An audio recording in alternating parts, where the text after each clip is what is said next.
সাফ পরিষ্কার ভাষায় বলছে আমার বাবা আছে মা আছে।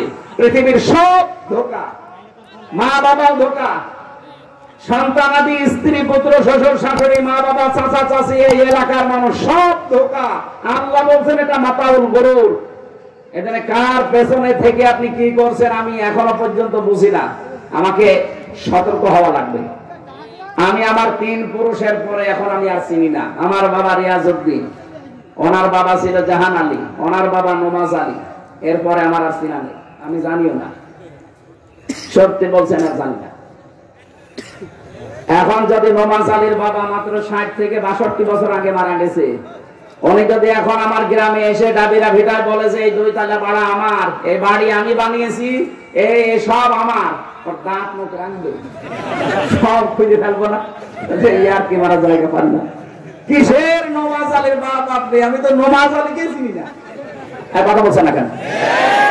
এটার নাম দুনিয়া। আপনি এই দুনিয়ার পেছনে পড়ে আপনার বিশাল আখিরাত আপনি নষ্ট করে ফেলবেন। এই জন্যই তো ঈমান আনার আগে আরেকটা কাজ করা লাগে। ওই কাজ যারা না করে তাদের ঈমান আনা হয় না। কি করা লাগে? গোসল করা লাগে? না না। সূরা বাকারা 256 নম্বর আয়াত, মাসের অংশে আছে ফামাইয়াকফুর বিত্তাগুতি ওয়া ইউমিন বিল্লাহ। রব্বুল আলামিন বলেন কেউ যদি ঈমান আনতে চায় তার প্রথম কাজ হবে সে যেন তাগুত ছেড়ে দেয়। তাগুত ছেড়ে দেওয়ার পরে যদি সত্যি ঈমান আনতে পারে লাম ফিসামা লাহা, কখনো সে ওটা ছেড়ে যাবে না। এমন একটা মজবুত রশি সে ধারণ করেছে অবলম্বন, জীবনও ওটা ছেড়বে না। শর্ত হচ্ছে তাগুত আগে ছাড়া লাগবে। পাটিকাবাড়ি ইউনিয়নের মানুষেরা একটু খেয়াল করে বলেন তো, আপনি ঈমান এনেছেন তাগুত সাথে নিয়ে না তাগুত ছেড়ে দিয়ে? আপনি তাগুত ছেড়ে ঈমান আনলে আপনার ঈমান হয়তো পাহাড়ের মতো শক্ত। তাগুত ছেড়ে বাংলাদেশে যারা ঈমান এনেছে 15.5 বছর তাদের উপর স্টিম রোলার চলছে, এরপর পলাতে পারেনি। ডাক্তার শফিকুল ইসলাম মাসুদ 57 দিন একাধারে রিমান্ডে ছিল, তাগুত ছেড়ে দিয়ে ঈমান এনেছে, এজন্য এক চুলও টলাতে পারেনি। আপনি পারবেন না, কারণ আপনি তো তাগুত ছাড়েননি, ঈমান আনতে দাবি করেন। বাইতুল মুকাররমের ইমাম পর্যন্ত তাগুত ছেড়ে না দিয়ে ঈমান এনেছিল, এজন্য ঈমান রাখতে পারে নাই। জালেমাকে সে নাম দিয়েছে কওমি জননী। আপনি কোন বিবেকে দিলেন? আপনি নিজেও জানতেন সে একটা জালেম, প্রকাশ্যে জুলুম করে, আয়না ঘর সে বানাতে পারে। আমি তো নিজে 10 দিন ছিলাম, আমি দেখেছি। তা আমি মিনিটাই ছিলাম, বিগটাই না। মিনিটাই যে শাস্তি দেয়, বিগটা যে কি করেছে শুধু শুনেছি। মুফতি ফখরুল ভাই ছিল কওমি মাদ্রাসার একজন আমার সাথে। দেখতাম ওই কন্ডেম সেলের ভেতরে আমাদের 2 জনকে শেষের দিকে এক জায়গায় দিয়েছিল, হাত পা ছেড়ে দিয়ে 7-8 হয়ে পড়ে আছে। কি ভাই এভাবে থাকেন কেন? আমারে বলছে হামজা ভাই আপনাকে কোন জায়গায় রেখেছিল আমি জানি না, তাই আমার রেখেছিল বিগটাই, বড়টাই। আমার পায়ের ভেতর দিয়ে আঙ্গুল চালিয়ে দিত, এই পায়ের ভেতরে। সামনে যে লোহার ব্যারিকেড দেওয়া আছে ওর সাথে দিয়ে তালা লাগিয়ে দিত। এটা শুয়ে থাকা, এটা যে কত বড় নিয়ামত আল্লাহর, আমি এখন টের পাই। এখানে সময় পেলে আমি 7-5 হয়ে শুয়ে পড়ি।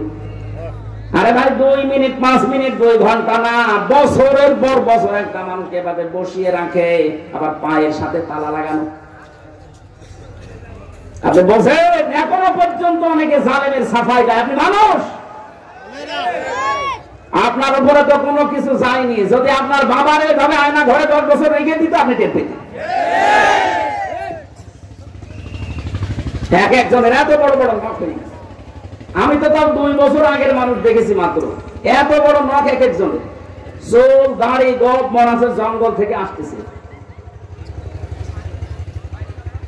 কেউ কেউ এরকম বড় বড় নখ দিয়ে দেওয়ালের সাথে ভাবে খুশিয়ে খুশিয়ে কাটা কাটা অক্ষরে লিখে রেখেছে। ভাই যদি কেউ বাইরে যেতে পারেন এই নাম্বারটায় জানাবেন যে আমি বেঁচে আছি। আর আপনি এখনো বলেন কি করেছেন যে বউর পালিয়ে যাওয়া লাগলো, কি করেছে আপনি টের পান? আমি হালকা টের পেয়েছি মেজাজ খারাপ হয়ে যায়। আর যারা 10 বছর 12 বছর 14 বছর পড়ে আছে, একটা মানুষ জানে না তার নাম কি, ও নামও ভুলে গেছে। হ্যাঁ, আমি ওনাকে নাম জিজ্ঞাসা করে বলতে পারে না, আপনার নামটা কি ও তাও জানে না, এটা কোন সাল চলছে বলতে পারে না, এটা যে কোন সাল, এটা কয় সাল, 24 সাল না 23 সালও জানে না, এটা কোন মাস চলছে তাও জানে না, এটা কোন দিন চলছে, কয়টা বাজে সে তো জানেই না। কাউকে জিজ্ঞাসা করবেন খালি গালি দেয়। যে শয়তানগুলো দায়িত্বে ছিল 8 ঘন্টা পর পর ডিউটিতে যেত, আমার মাঝে মাঝে চিন্তা হতো এরা বাইরে যে সংসার করে কি করে, হ্যাঁ, এদের বিবেক বলে কিছু নেই নাকি?